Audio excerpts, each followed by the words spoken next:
Ako po si Hasmin de Belen, 36 years old, nakatira sa Navotas City. Ang aking negosyo ay milk tea and shake at iba-iba pa po. Bali 4 years and 6 months na kami nag-open. Ang pangalan ng shop ko po ay LMJ Milk Tea House.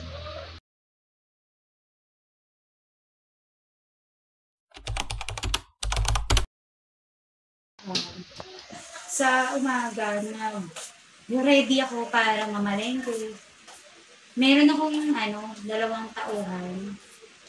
Sila yung isa yung sa harapan, siya yung nagtitake ng order sa loob. Yun yung gumagawa ng mga shake, milk tea. Everyday namamalengke ako para sa mga pang-araw-araw, tulad ng mga tinapay, ganyan, mga patties. Tapos, sa gabi, nag-inventory kami para nalalaman ko kinabukasan kung ano pa yung mga stock at wala na. Sa kinikita naman, okay naman din po. Bali, meron ako kasing lagayan ng mga kung para saan yung isang box, para sa ilaw, sa tubig, sa pang bayad sa mga tauhan. Yung matitira doon, yun yung mga pinamimili ko para mapaikot po yung kita ko. Sapat naman po. Nag-aano ako ng mga promo. Halimbawa, si shake may kasamang burger with fries. Yung kumbaga combo. Tapos yung presyo niya pang masa. Tapos meron po ako minsan buy one take one tulad ng corn dog.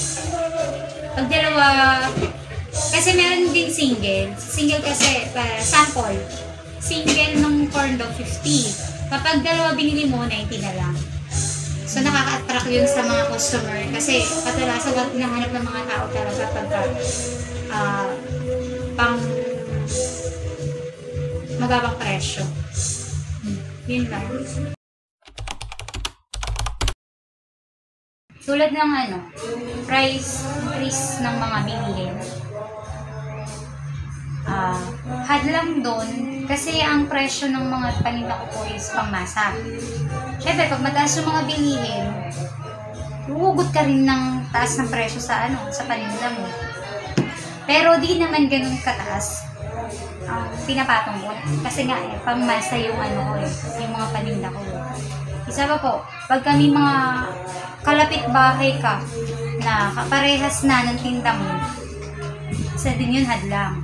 Pero sa akin, nagbe-base pa rin po ako sa timpla namin, kung ano yung ng mga customer, kung ano yung sa panlasa nila.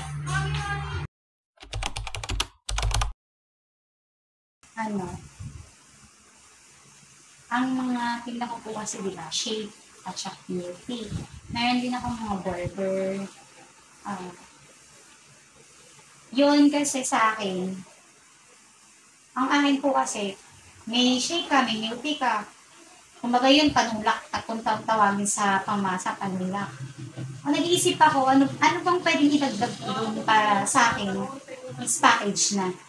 Nag-iisip ako, tulad yan, nagdagdag po ako ng fries, ng mga burger, mga wet-wet, ganyan. Kung ano po yung pwedeng idagdag pa, para yung mga customer na bibili po sa inyo, na may hinahanap pang iba, is nandun na. Para lalong mas lumakas, mas maraming customer kang mahahata kasi pag pumunta sila kay LMJ, andun na lahat.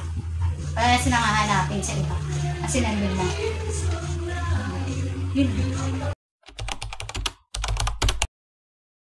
Ang pangunahing pagsubok na kinakaharap ko sa aking negosyo ay yung nagdaan na pandemic sa atin.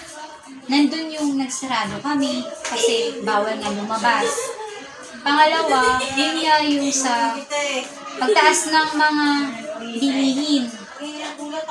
Tsaka yung sa bagyo o sa klima, Pag bagyo, di ba, shake milk tea ang tinda ko.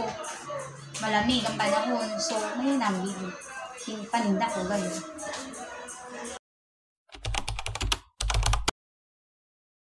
Bali yan. Before kasi may work talaga ako. Since nag-umpisa ako, natatangan ako. Sabi ng isa ko, wag na ako bumalik sa work ngayon. Sabi ko, sa sarili ko, sige, mag-stop ako ng work, pero gusto ko, may kita pa rin ako. So, nag-isip ako ano bang dapat para kumita. Hanggang sa naisip ko, magtinda. Yun nga, small business lang din ako nagsimula. Shake lang talaga tinda ko at saka yung mga bola-bola yan. Hanggang sa nag-explore siya. Hanggang sa, yun nga, isip ako ng pwede kong idagdag. Hanggang sa lumagot.